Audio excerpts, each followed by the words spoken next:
Graças e paz, queridos irmãos.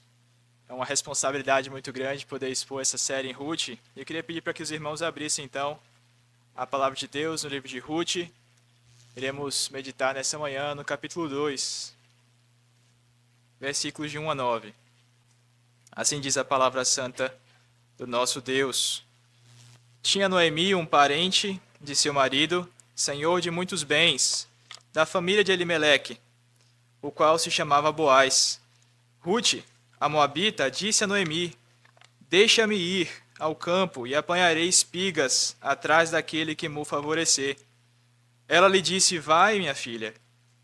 Ela se foi e chegou ao campo e apanhava após os segadores.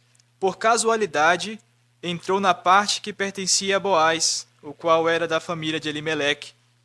Eis que Boaz veio de Belém e disse aos segadores: O Senhor seja convosco. Responderam-lhes eles: O Senhor te abençoe. Depois perguntou Boaz ao servo encarregado dos segadores: De quem é esta moça? Respondeu-lhe o servo: Esta é a moça moabita que veio com Noemi, da terra de Moabe.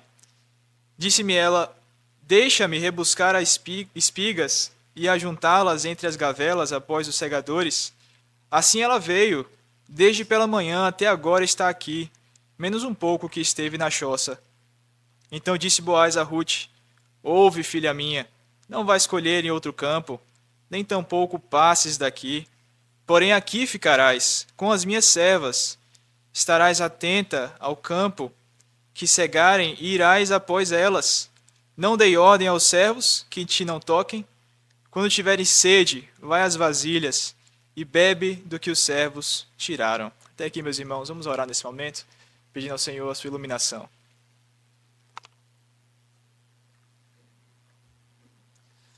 Senhor nosso Deus, estamos aqui, o teu povo, nessa manhã, com a tua palavra aberta diante de nós, na expectativa, Senhor Deus, que em ambiente de culto sejamos grandemente edificados por ti. Te pedimos, Senhor, para que venha, Pai, sobre nós, através do teu Santo Espírito, ensinar verdades santas aos nossos corações, de modo que sejamos preenchidos por tua palavra, exortados, edificados, confrontados, e assim possamos crescer na graça e no conhecimento, conhecermos o nosso Senhor Salvador Jesus Cristo, vê-lo em tua palavra, em episódios como esse, e assim termos nossa fé esquentada, aquecida, acrescida em tua graça, para que possamos assim viver de forma digna do Evangelho. Oramos assim em nome do Senhor Jesus Cristo. Amém. Irmãos, o termo a mão invisível do mercado foi introduzido por Adam Smith em seu livro Uma Investigação sobre a Natureza e a Causa das Riquezas das Nações. Adam Smith foi um filósofo britânico do século XVIII. Ele tornou-se um grande nome do liberalismo econômico. Essa teoria defende que o livre mercado possui um mecanismo básico de funcionamento de autorregulação, como a lei da oferta e da procura, por exemplo. Ou seja, por si mesmo ele ajusta-se, como se existisse de fato uma mão invisível operando de acordo com as suas próprias leis, sem precisar de uma intervenção contínua do Estado. O conceito de mão invisível é algo muito interessante. Ao mesmo tempo que ela é invisível, é perceptível. Não vemos concretamente o seu agir em um evento, mas vemos evidências nos resultados no processo. E com todas as devidas proporções, vemos algo semelhante quando abordado na Confissão de Fé de Westminster, no capítulo 5, a respeito da providência, o texto escreve, abre aspas, pela sua muito sábia providência, Deus sustenta, dirige, dispõe e governa todas as suas criaturas, todas as ações e todas as coisas, desde a maior até a menor. A Confissão de Fé de Westminster, então, irmãos, nos relembra que Deus está movendo no meio do seu povo. Ele move a realidade de uma forma invisível, nas pequenas coisas, nas grandes coisas também. O nosso texto de Ruth, capítulo 2, trata do início notório deste mover divino na restauração da sorte de Noemi e Ruth, através do seu primeiro encontro com Boaz. Em nosso texto, nós podemos ver que esse é o momento logo que se sucede depois da chegada de Ruth e Noemi a Belém de Judá. Foram dias sombrios, sepultamento de familiares, escassez de alimento, uma longa peregrinação de Moabe em retorno para Belém de Judá, a entrada da vergonha, quando Noemi é reconhecida por suas compatriotas ao perceberem não é esta Noemi, e ela então retornando sem marido e sem filhos, sem bens, ela diz que ela está sofrendo pela mão do próprio Deus. Cerca de 10 anos depois, ela retorna para Belém nessa perspectiva.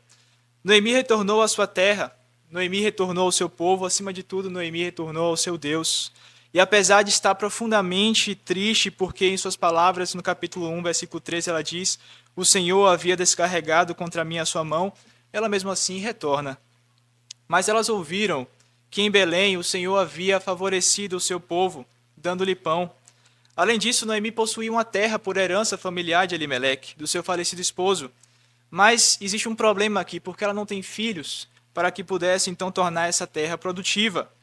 Aos olhos humanos, irmãos, essa era uma situação ainda extremamente desfavorável, crítica, complicada, pois ela não contava com o seu marido mais, com os seus filhos, contava apenas com a sua nora, uma estrangeira, cuja nação era historicamente duvidosa e questionável.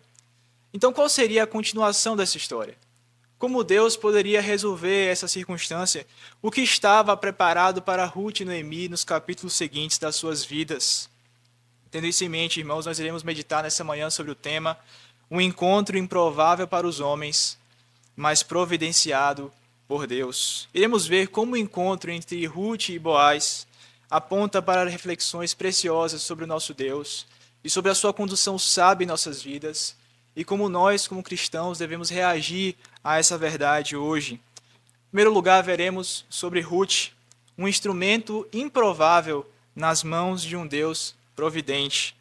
O texto não nos revela o momento exatamente em que ela decide ir trabalhar, mas nós podemos inferir que isso ocorre justamente após a chegada delas a Belém. Podemos entender que por conta da fome e da escassez de alimento, por conta da longa viagem até Belém, a decisão de Ruth de ir ao campo foi uma decisão iminente, uma decisão que ela toma imediatamente à sua chegada. Veja o que está escrito no versículo 2. Ruth, a moabita, disse a Noemi: deixe-me ir ao campo, e apanharei espigas atrás daquele que me favorecer. Ela lhe disse: vai, minha filha. Seja qual for o momento em que Ruth decide ir colher as espigas, só o fato de ter sido tomada essa decisão por Ruth já evidencia que ela era uma mulher de coragem e proatividade, uma auxiliadora que Noemi não tinha entendido ou não imaginava que iria possuir em meio a uma circunstância como essa. E para entender o valor da ação de Ruth, nós precisamos nos colocar no lugar dela. Ela havia chegado a uma terra estranha, meus irmãos. A sua origem inspirava dúvidas sobre o seu caráter. Era uma mulher indefesa, viúva, jovem. Muitos estavam com fome, possivelmente muitos pobres na região buscavam mesmo que ela encontrar um campo para poder colher espigas em decorrência da crise. Ou seja, a decisão de ir trabalhar sozinha, nesse contexto espiritual, cultural, não era uma decisão fácil. Não era como se fosse chegar em um pé de laranjeira e coletar uma laranja. Pelo contrário, tinha todo esse aspecto cultural, social e espiritual por detrás de tudo isso. Além disso, o trabalho de coletar espigas era um trabalho árduo, demorado, perigoso, cansativo e até mesmo poderia colocar em risco a sua própria vida. Nós estamos falando aqui, irmãos, do tempo dos juízes, um tempo de grande impiedade. Fazendeiros e ceifeiros poderiam impedi-la de coletar as espigas em seu campo, poderiam até mesmo humilhá-la, ou até mesmo agredi-la ou abusá-la, como nós vimos em Juízes capítulo 19. E diante de todo esse cenário, Ruth mostra que as suas belas palavras ditas à sua sogra em meio à tristeza e viuvez no capítulo anterior não eram palavras falsas ou promessas vazias. Ela prova o seu próprio amor por sua sogra ao arriscar-se mais uma vez em busca de algo que não era favorável aos olhos humanos, mas estava disposta à agressão, à humilhação e ao abuso por amor, por desejo de servir, por sacrifício, porque Ruth de fato possuía essa virtude. Existe outra informação que adiciona ainda mais significado à piedade e amor de Ruth. No versículo 2 diz que ela não vai buscar espigas em qualquer lugar. Não diz que ela vai se aproveitar de algum campo ou que vai coletar espigas contra a vontade de um proprietário. Veja o que ela diz no versículo 2. Ela diz: apanharei espigas atrás daquele que me favorecer. Isso significa que mesmo em uma situação desesperadora como essa, mesmo em uma situação crítica, sombria, de pobreza e sofrimento e viuvez, ela não estava disposta a sacrificar, a comprometer os seus princípios morais. Ela estava disposta a andar segundo o caminho do Senhor, segundo as linhas da justiça e da honestidade. Ela prefere o caminho da humildade, de pedir por misericórdia a alguém, da honestidade e justiça, ao invés de flexibilizar os seus valores. E veja que ela está em uma situação crítica, irmãos, com fome, vulnerável, sozinha, mas mesmo assim ela não se aproveita ou não está disposta a flexibilizar os seus valores. Então partiu Ruth, corajosamente, sem rumo por Belém, em busca da misericórdia de Deus, e ela encontra. Subitamente, irmãos, no versículo 3, nós vemos uma mudança da parte do narrador na história de Ruth. O versículo 3 diz que ela chegou a um campo e apanhava após os segadores. Mas daí o texto insere uma palavra que chama a nossa atenção. O texto diz: por casualidade entrou na parte que pertencia a Boaz. O narrador menciona, irmãos, que coincidentemente, quando ela vai colher espigas, ela entra justamente na propriedade de ninguém mais, ninguém menos do que o seu resgatador prometido, de Boaz. Esse é um dos momentos que nós lemos o texto e pensamos: como assim? Fala sério? Por casualidade? Coincidentemente? É extraordinário, irmãos, pensarmos que, dentre inúmeros campos de Belém, Ruth acaba justamente chegando no campo de Boaz. É impressionante pensarmos sobre isso. E quando nós pensamos sobre os detalhes, ficamos ainda mais maravilhados com essa coincidência, entre aspas. Pois cada decisão tomada por Ruth sobre qual rua ela iria seguir, se pela direita ou pela esquerda, cada pessoa que foi consultada até ela encontrar um campo, tudo, os detalhes e as grandes coisas cooperaram para que ela chegasse no campo de Boaz. Absolutamente, irmãos, tudo cooperou para que ela chegasse no campo que ela precisava chegar, sem que ela soubesse disso. Isso é, de fato, impressionante. Meus irmãos, isso não salta aos nossos olhos. A presença de Deus conduzindo invisivelmente esta mulher, sem o seu conhecimento, chega a ser tangível nessa história. É uma mão tão presente, rica e misericordiosa, guiando todas as coisas que nos deixa de boca abertos diante dessa circunstância.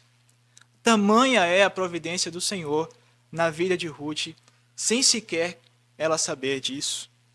E como está escrito em Provérbios, capítulo 16, versículo 9, o coração do homem traça o caminho, mas é o Senhor que lhe dirige os passos.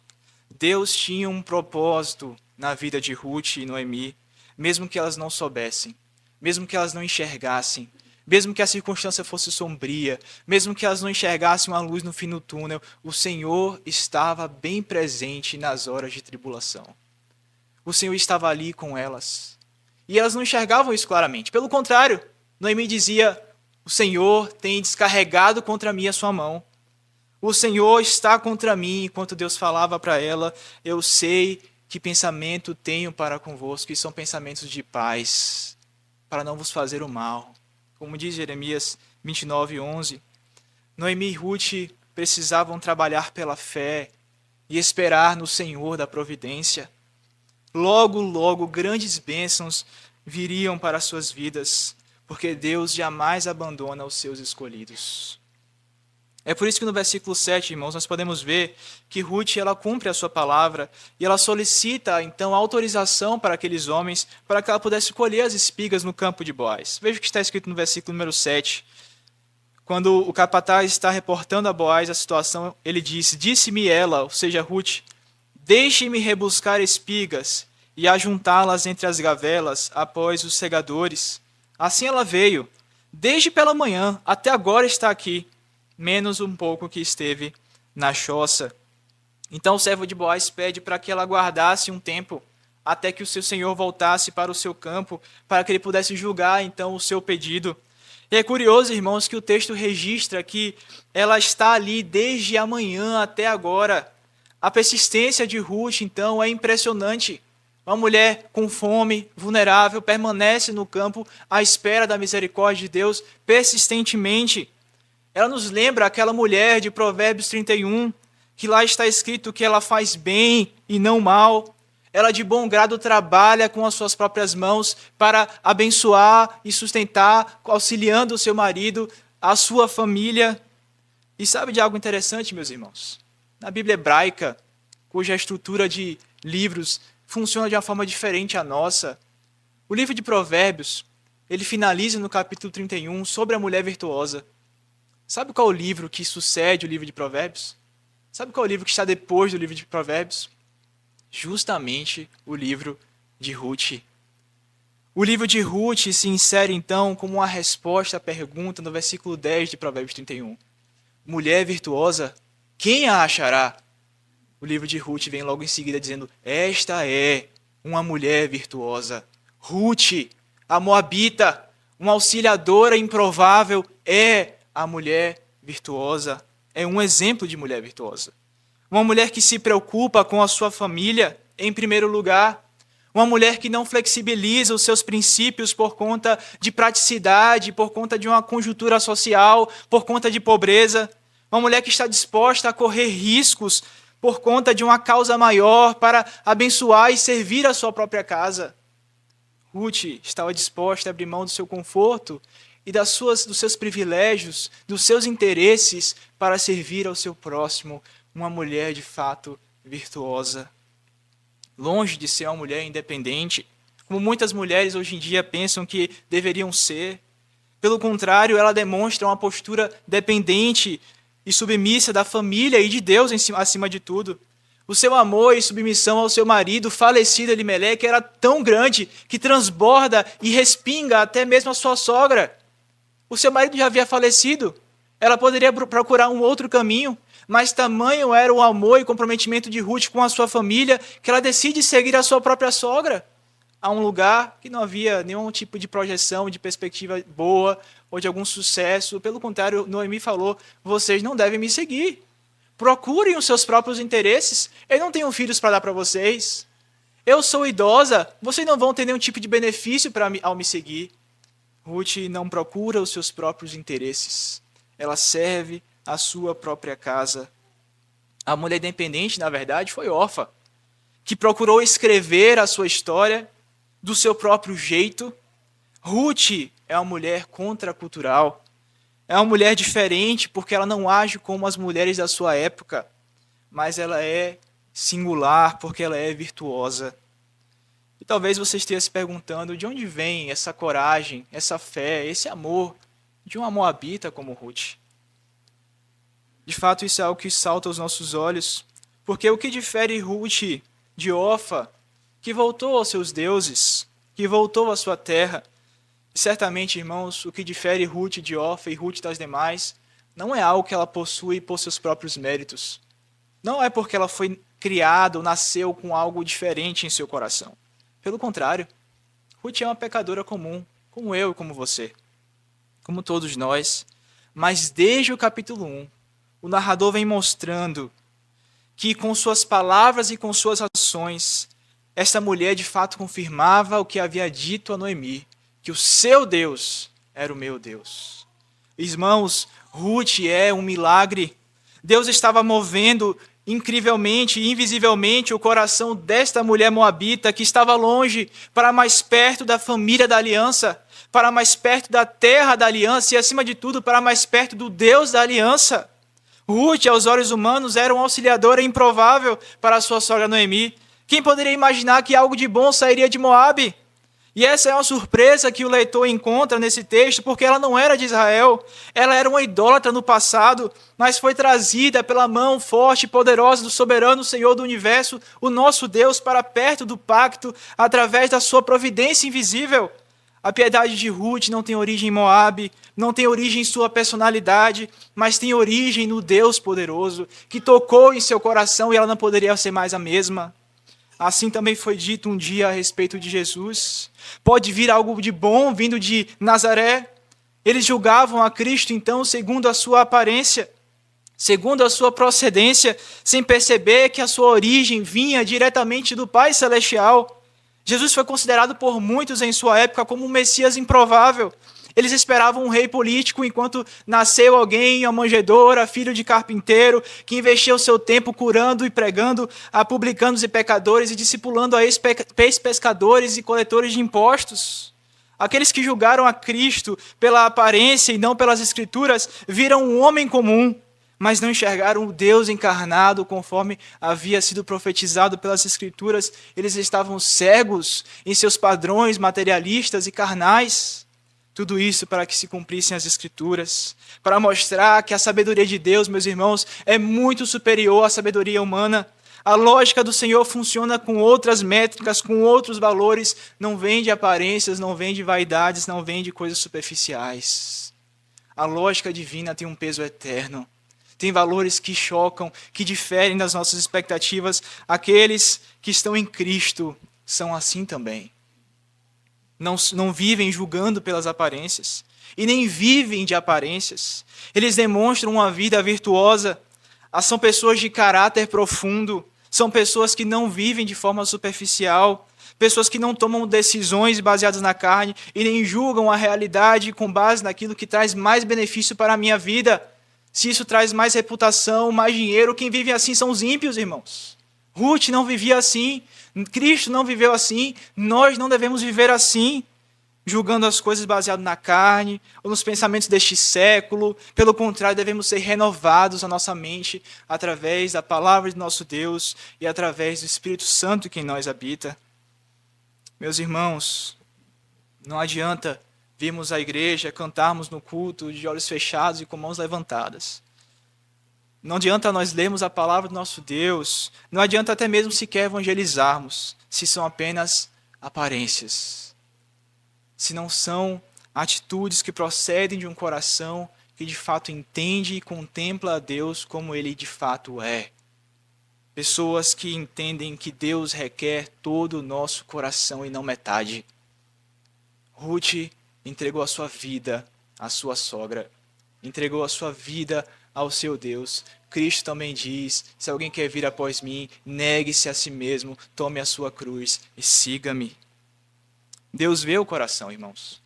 Deus não vê segundo os homens veem. A história de Ruth, acima de tudo, a história de Jesus, destrói completamente as nossas expectativas carnais, humanas, do que é a vida, do que são os valores pelos quais nós devemos viver. Pelo contrário, aponta para uma cidadania celestial, aponta para valores celestiais, aponta para pessoas que vivem na presença de um Deus soberano que conduz as suas vidas de maneira poderosa e presente, ainda que invisível. Essas histórias nos convocam a uma vida mais profunda, a cavarmos mais fundo, a termos uma vida marcada por riscos, não para obtermos mais riquezas, mas sim para fazermos avançar o reino de Cristo.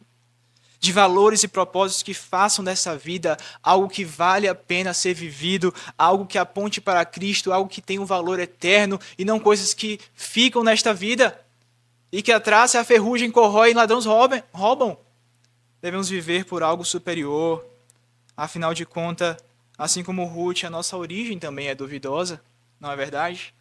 Por nossa natureza má, não merecemos absolutamente nada de ninguém, muito menos do nosso Deus. O que nós merecemos, de fato, é o esquecimento que Orfa recebe por não ter seguido a Ruth e nem Noemi, mas ter voltado aos seus deuses.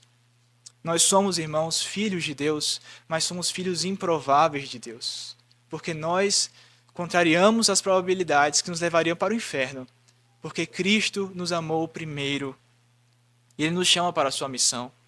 Ruth foi uma auxiliadora improvável, Jesus foi considerado um Messias improvável. Nós, então, como filhos improváveis de Deus, somos chamados a sermos diferentes daqueles que vivem fazendo aquilo que é reto aos seus próprios olhos. Somos chamados a sermos diferentes daqueles que viviam no tempo dos juízes. Irmãos, em segundo lugar, Boaz, um instrumento esperado nas mãos de um Deus providente. Algumas horas depois da chegada de Ruth ao campo de Boaz, assim também chega Boaz. Se encontra com os seus servos e ele vê uma situação que lhe chama muito a atenção. Boaz é inserido na história pela primeira vez aqui. E antes mesmo do narrador contar o encontro inesperado entre Ruth e Boaz, ele apresenta as credenciais deste homem chamado Boaz. No versículo 1 ele fala sobre isso. Veja, tinha Noemi um parente de seu marido, senhor de muitos bens, da família de Elimeleque, o qual se chamava Boaz. Irmãos, Boaz é o resgatador prometido. É o homem de muitos bens, aquele parente que deveria cumprir a lei do levirato. Ele era aquele que representava, na figura humana, a esperança de solução para a vida de Ruth e Noemi.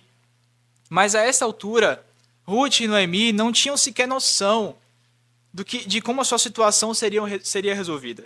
Essa informação é dada a nós como que um sinal do narrador mostrando o plano sempre presente de Deus de fazer que no devido tempo Ruth pudesse encontrar os campos de Boaz. E em seguida o narrador registra a saudação que ele dá aos seus servos que estão trabalhando em sua plantação. Como bem observou um comentarista chamado Ian Duggett, na Bíblia, muitas vezes as primeiras palavras de um personagem apontam para algo significativo sobre o seu caráter e sobre a sua conduta. Boaz, irmãos, cumprimenta os seus servos com a bênção do Deus do pacto, com o Deus da aliança. Os seus servos retribuem a esse cumprimento, demonstrando o tipo de linguajar que era comum em seu vocabulário, na sua atividade mais cotidiana, no seu trabalho. Nós precisamos relembrar, irmãos, que nós estamos estudando aqui sobre a história no tempo dos juízes. Então, quando nós encontramos homens em suas rotinas comuns, em seus trabalhos, citando o nome do Senhor da aliança, nós percebemos algo diferente aqui. Algo que difere dos demais. Algo que destaca a vivência de Boaz e dos seus servos. Nós podemos ver que Boaz, ele tinha consciência que em seu trabalho o Deus da aliança estava presente. E você pode ler comigo no versículo 4 sobre isso. Eis que veio Boaz de Belém e disse aos segadores: o Senhor, Yahvé, seja convosco. E eles responderam: o Senhor te abençoe.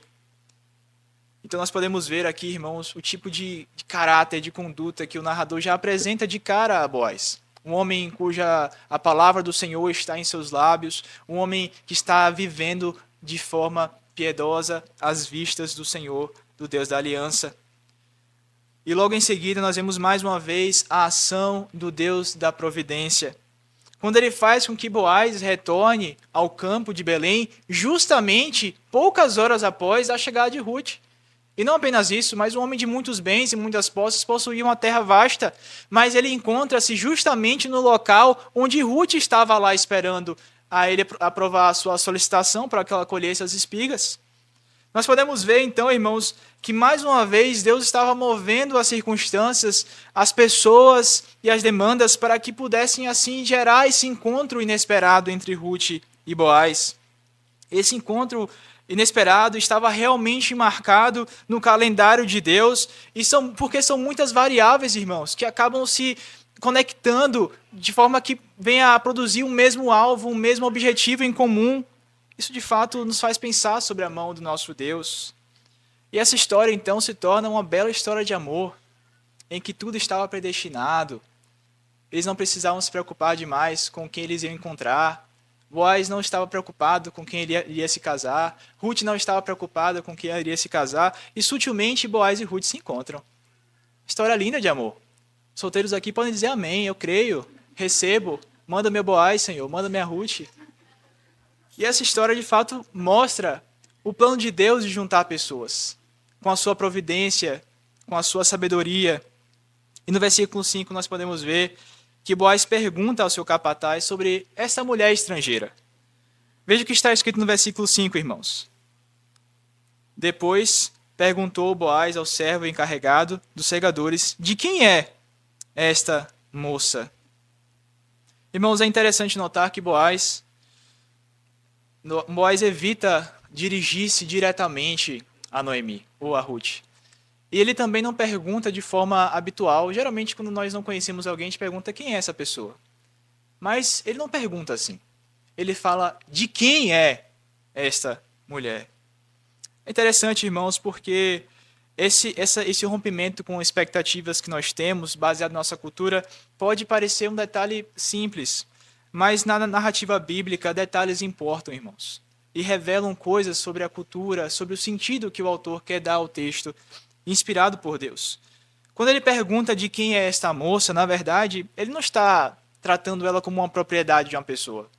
Como algumas pessoas podem ler as escrituras e dizer, está vendo aí a cultura machista, retrógrada, que enxerga a mulher como propriedade do seu senhor. Não é isso, pelo contrário, muito diferente disso.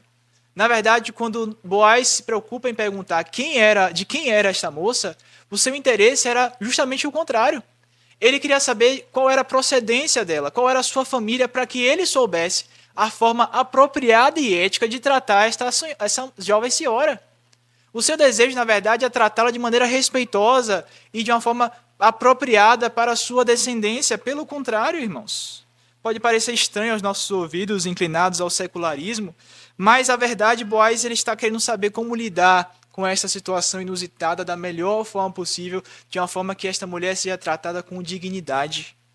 Isso fica claro, irmãos, porque logo em seguida, no versículo 8 e 9, ele trata esta mulher de uma forma diferente. Ao saber que ela era estrangeira, como diz no versículo 8, então disse Boaz a Ruth, ouve, filha minha. Olha a tratabilidade de Boaz agora. Filha minha, não vais colher em outro campo, nem tampouco passes daqui, porém aqui ficarás com minhas servas, estarás atenta ao campo que cegarem, irás após elas, não dei ordem aos servos que te não toquem, não, quando tiveres sede, vai às vasilhas e bebe do que os servos tiraram.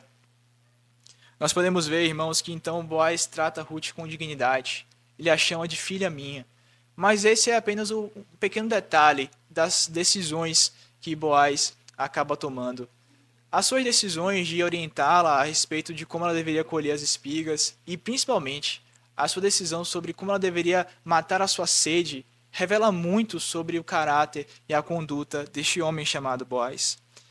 A esperança de Ruth em encontrar, então, um proprietário que temesse o Senhor, que concedesse graça e generosidade a ela, acaba de se concretizar aqui, irmãos, diante dos nossos olhos.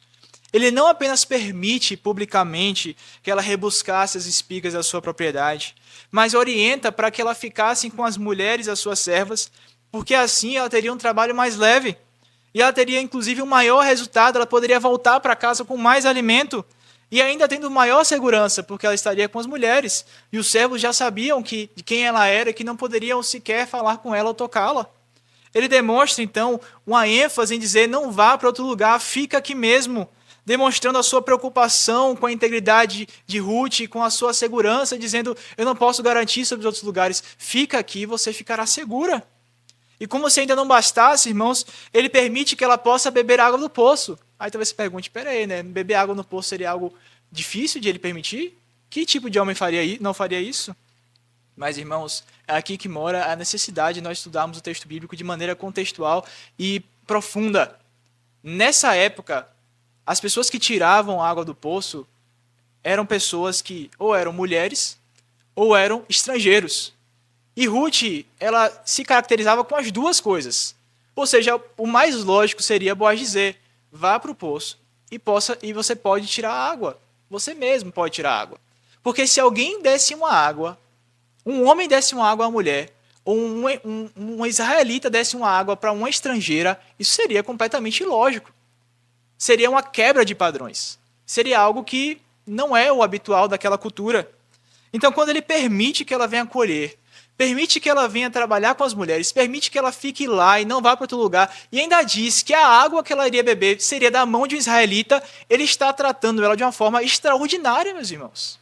É algo assim que chega a chocar a Ruth. Nós veremos no capítulo seguinte, na pregação seguinte, a reação que Ruth tem diante disso.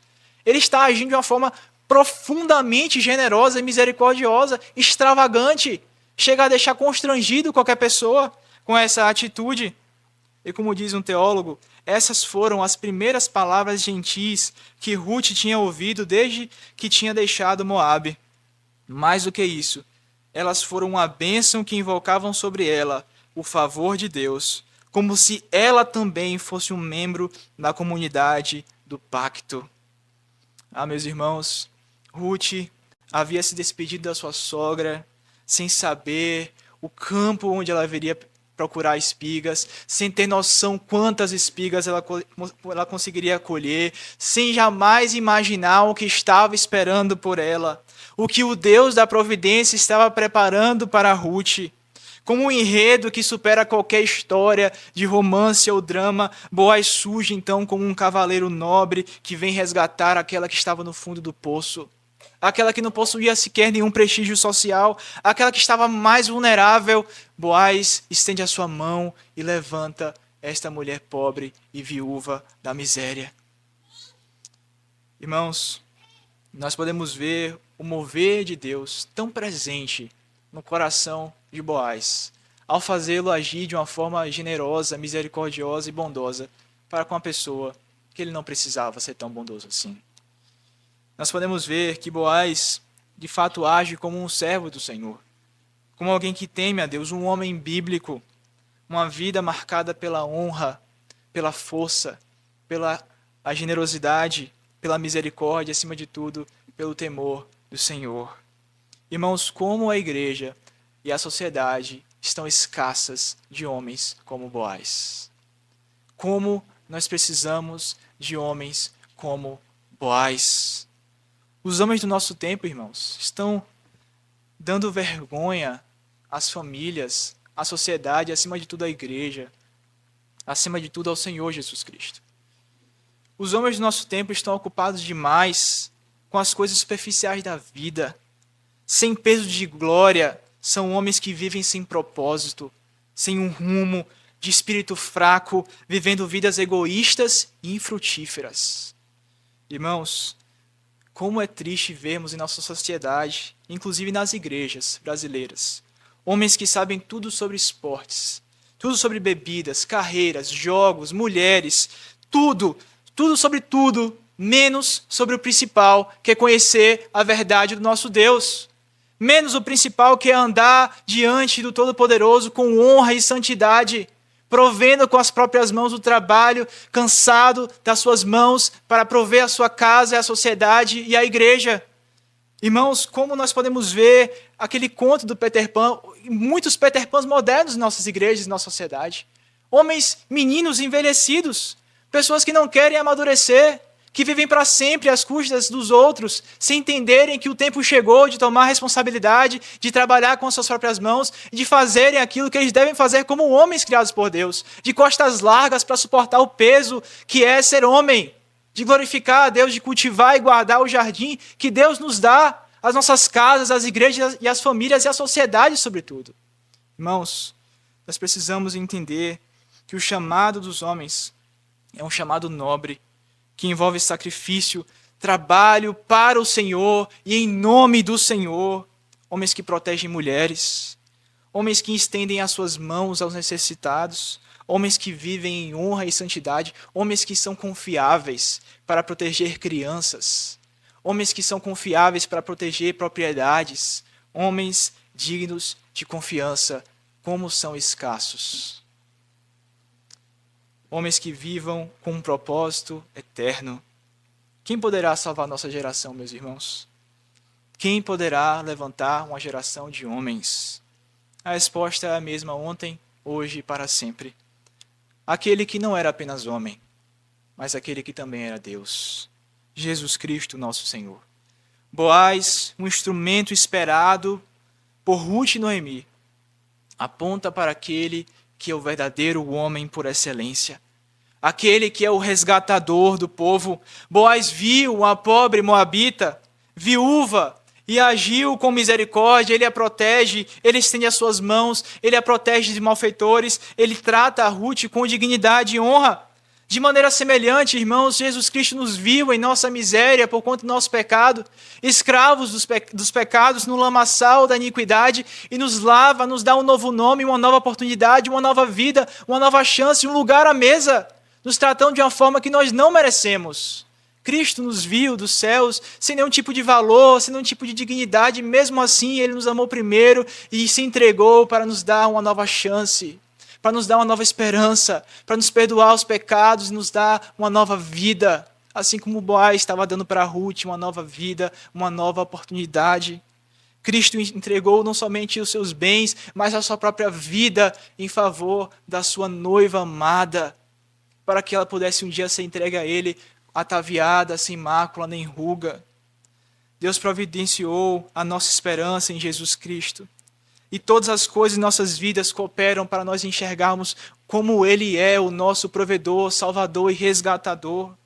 Nós estamos aqui nessa manhã para falarmos sobre Cristo e não sobre Boaz e Ruth. Nós estamos aqui para olharmos para a sua glória, para o seu poder e para a sua misericórdia, para a sua mão estendida diante das nossas fraquezas e necessidades. Diante da nossa pobreza espiritual, dos nossos tropeços, nós olhamos para Ele e dizemos: Senhor, ajuda-nos na nossa falta de fé. Senhor, levanta-nos desse lugar. Senhor, dá-nos a Tua força. E Ele graciosamente estende a sua mão e nos levanta. Ele é o nosso resgatador prometido. Ele é o instrumento esperado. Ele veio da parte de Deus. Ele nos viu, conquistou e venceu. Nós somos a sua noiva. Por isso, irmãos, devemos viver de uma forma que contemplemos este amor, esta misericórdia, esta graça e venhamos a fazer o mesmo pelos nossos irmãos. Como Boaz fez em relação a Ruth. Devemos entregar os nossos corações ao Senhor. Como Calvino orava: Senhor, eu te entrego o meu coração pronto e sinceramente. O resgate de Jesus, o resgate de Boaz, são convocações para as boas obras, para o amor e a bondade, que não somente os homens, mas as mulheres também devem, uns aos outros, como servos e irmãos, participantes de um mesmo pacto, de uma mesma família. Queridos, o primeiro encontro de Boaz e Ruth é um episódio maravilhoso da história da redenção. Um drama que supera os mais belos preparados roteiros de Hollywood. Mas além das aplicações feitas durante essa exposição, eu gostaria de adicionar mais duas, para nós encerrarmos aqui. Em primeiro lugar, irmãos, apesar de sermos filhos improváveis de Deus, devemos entender que o nosso chamado é a fidelidade e a proatividade, assim como Ruth foi, assim como Jesus Cristo foi. Mesmo que venhamos a experimentar, irmãos, a noite escura da alma, dias sombrios, fraquezas, necessidades, doenças físicas, espirituais, não devemos parar. Ruth estava na situação mais profunda e mais sombria, mas ela não parou. Ela continuou trabalhando, ela continuou se esforçando, ela continuou buscando esperança nas mãos do Senhor, não porque ela confiava em si mesma, não porque ela se achava especial ou poderosa para vencer aquela situação, mas porque ela esperava que alguém iria favorecê-la. E de fato o Senhor abençoou esta serva, como Ele estava planejando desde o início. Assim também, irmãos, mesmo que venhamos a enfrentar dificuldades no lar, no trabalho e na sociedade, mesmo que venhamos a encontrar tristezas e aflições, como o próprio Cristo disse que nós teríamos aflições, devemos continuar marchando, porque Ele venceu. A sua vitória é a nossa, a sua força é a nossa, nele nós podemos fazer tudo e sem Ele nós nada podemos fazer. Por isso devemos marchar.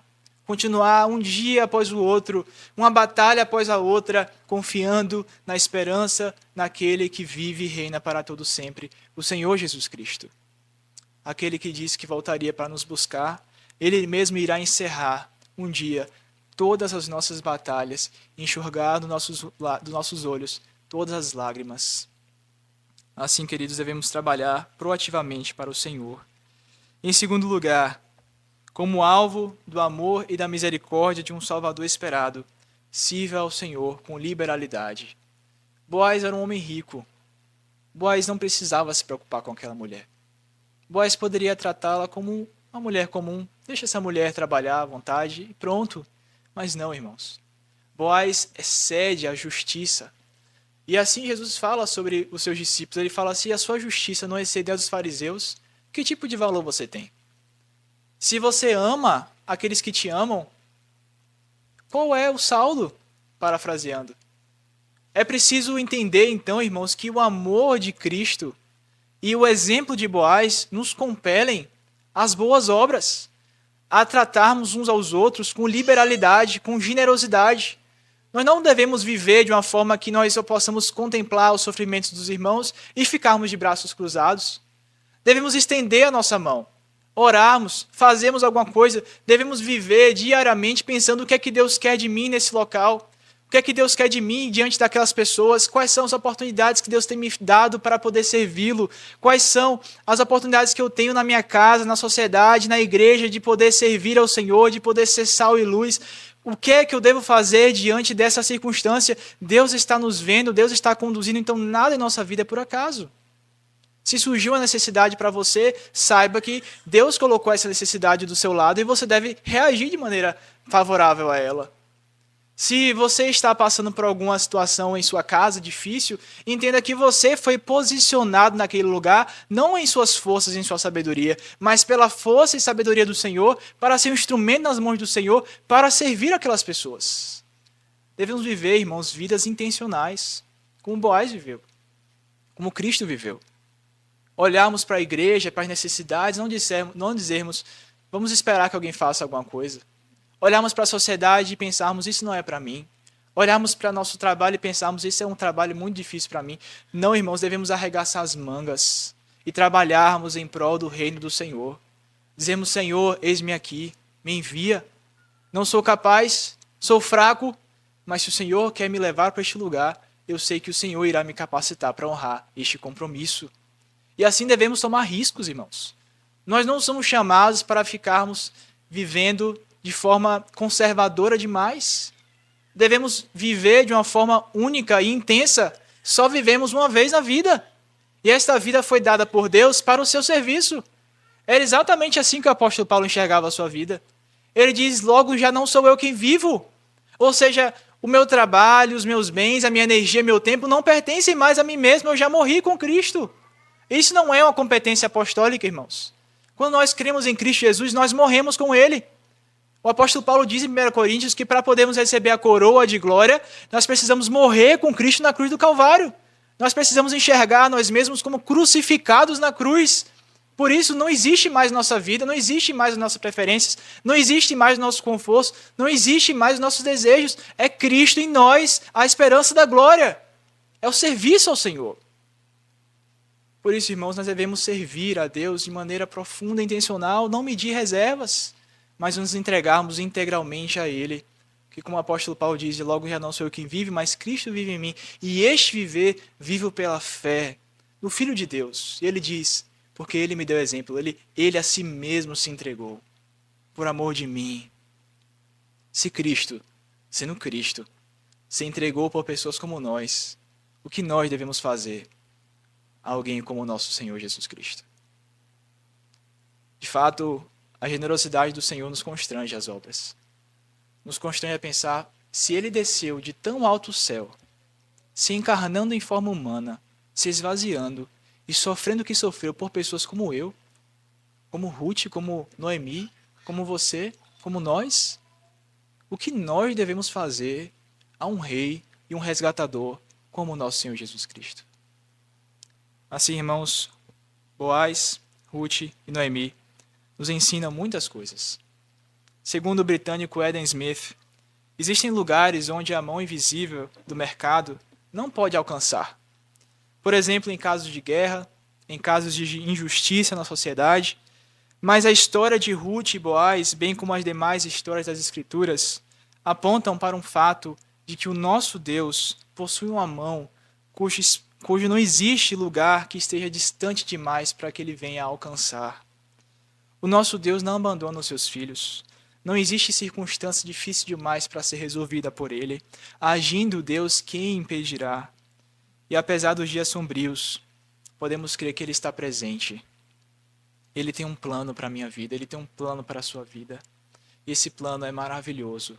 Nós não precisamos entender, nós não precisamos saber, nós precisamos crer e viver, porque Ele é Deus. No entanto, irmãos, esse plano só traz esperança ao meu e seu coração se nós nascemos de fato de novo, se nós cremos e vivemos para Jesus. Porque se assim não for, para aqueles que não creem e não vivem verdadeiramente para Jesus Cristo, Deus não deixa de ter um plano para eles. Deus continua tendo um plano. Mas, irmãos, esse plano não é de paz. Não é um plano de bondade, não é um plano de graça, não é um plano de amor nem de misericórdia. É um plano de guerra, é um plano de justiça, é um plano de condenação e sofrimento para toda eternidade. Deus queira que todos nós sejamos encontrados entre aqueles que são movidos pelo Espírito Santo a obedecermos e a crermos nas verdades que foram aqui ensinadas através da sua palavra. E assim possamos brilhar a luz de Cristo, entendendo que apesar de filhos improváveis e apesar de instrumentos improváveis, Deus pode fazer grandes coisas através de mim e de você.